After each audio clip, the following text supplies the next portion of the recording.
भारत के जो सांसद भवन में बैठे हुए संसद है वो भड़ुआ होते हैं, वो कटुआ होते हैं, वो मुल्ला होते हैं, वो आतंकवादी होते हैं, वो उग्रवादी होते हैं। ऐसा हम नहीं कह रहे हैं, ये भारत के एक संसद जिनका नाम है रमेश बिदूड़ी, जो साउथ दिल्ली से जीत करके आते हैं और सदन के अंदर में ये भाषा बोल रहे हैं। भारत का खूब नाम हो रहा होगा विदेशों में, जो लोग विदेश में देख रहे होंगे, छोटे छोटे बच्चे जो देख रहे होंगे, उनके जहन में क्या जा रहा होगा ये सोच करके आपको डर लगेगा। अब जरा समझिए, जो व्यक्ति सदन के अंदर में पहुंच करके इतनी बेहुदी और इतनी बेशर्म तरीके से बात करे, और संसद भवन में जो लोग एक खास समुदाय से, एक खास जाति से, एक खास मजहब को मानने वाले लोग हैं, उन्हें कटुआ, उग्रवादी, आतंकवादी और ना जाने कैसे कैसे शब्दों से संबोधित कर रहा हो, और बात बात में ये धमकाता भी हो कि आप सदन के बाहर आपको हम देख लेंगे, वो क्या कहना चाहता है, ये सब कुछ हम आज आपको बताएंगे। उससे पहले हमारा परिचय, नाम हमारा केशव यादव है, पब्लिक स्टेशन आप देख रहे हैं। दरअसल मामला यह है कि रमेश बिदूड़ी नाम के एक व्यक्ति, जो व्यक्ति नहीं है, उन्हें कह सकते हैं कि वो आवारा व्यक्ति है।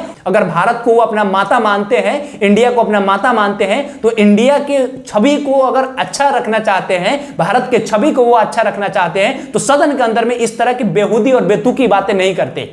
उनकी भाषा देखिए कितनी रद्दी है। पहले आप उनकी एक ये स्पीच सुनिए, ये क्या कह रहे हैं, पहले देख लीजिए। सर, ये जो श्रेय अगर जाता है तो देश के प्रधानमंत्री को जाता है। जी प्लीज, ये आतंकवादी है, उग्रवादी है, ये मुल्ला आतंकवादी है।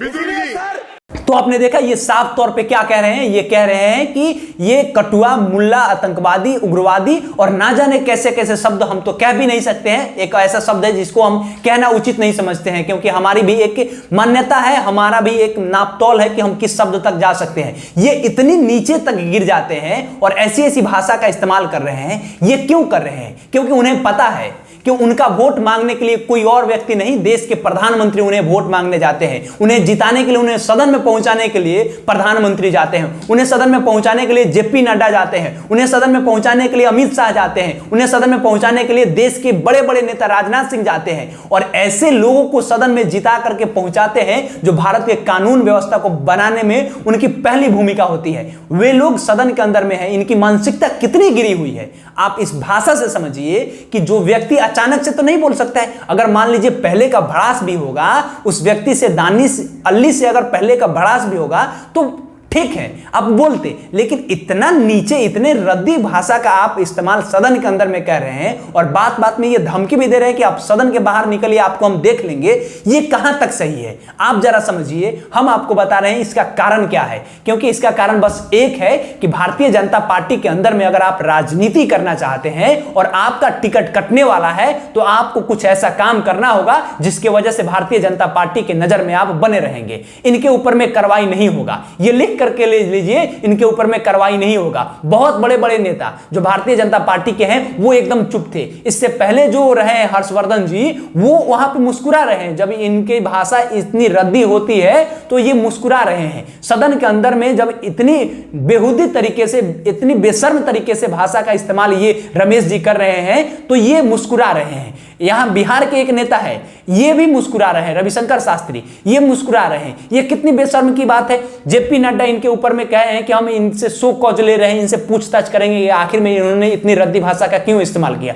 हम पूछना चाहते हैं, अमित शाह ने क्यों नहीं पूछा, देश के प्रधानमंत्री नरेंद्र मोदी क्यों नहीं पूछ रहे हैं कि उनके सांसद भवन में पहुंचे हुए, उनके पार्टी के बैनर तले कोई व्यक्ति संसद भवन में पहुंच रहा है और उस तरह से भाषा का इस्तेमाल कर रहे हैं, तो वो पूछताछ क्यों नहीं कर रहे हैं।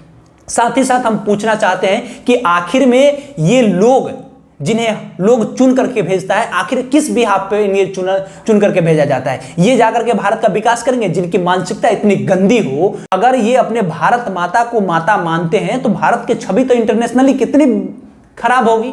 इस तरह का भाषा का कोई व्यक्ति इस्तेमाल करेगा कि संसद भवन में जो लोग हैं, जो एक खास तबके से आते हैं, उन्हें कटुआ, उग्रवादी और मुल्ला कहा जाएगा, तो ये कितनी बेशर्मी की बात है। अब जरा समझिए कि इनके जैसा ये पहली बार नहीं है, ये रमेश जी पहली बार इस तरह का भाषा का इस्तेमाल नहीं किए, इससे पहले भी बहुत बार इन्होंने इस्तेमाल किया है। आज से ठीक 9 साल पहले उन्होंने एक भाषा का इस्तेमाल किया था जिसको कहना भी उचित नहीं हम समझते हैं। उससे पहले भी अगर आप जाइएगा तो ये देखिएगा किस तरह से ये लड़ाई करते रहते हैं। एक खास तबके का नाम जैसे ही इनके जहन में आता है तो ये लड़ने लगते हैं, झगड़ने लगते हैं। ओवैसी की बात कर रहे हैं, ओवैसी से ये लड़े हुए हैं, झगड़े हुए हैं, ऐसा वीडियो आपको मिल जाएगा सोशल मीडिया पे। उसके अलावा भी अगर आप बात कीजिएगा तो ये पप्पू कह रहे हैं, राहुल गांधी को पप्पू कह रहे हैं, पप्पू को सद्बुद्धि दो। यानी कि सदन के अंदर में कोई व्यक्ति अगर विपक्ष का नेता है तो आप सद्बुद्धि की मांग करते हैं। आप अपने नेता से सद्बुद्धि की मांग कीजिए। जे देश की स्थिति कहां चली गई और आप सद्बुद्धि की उनसे मांग नहीं कर रहे हैं। साथ ही साथ हम पूछना चाहते हैं कि इनके जैसे बहुत सारे नेता हैं, ये एक ही नहीं है। इनके जैसे अनुराग ठाकुर जो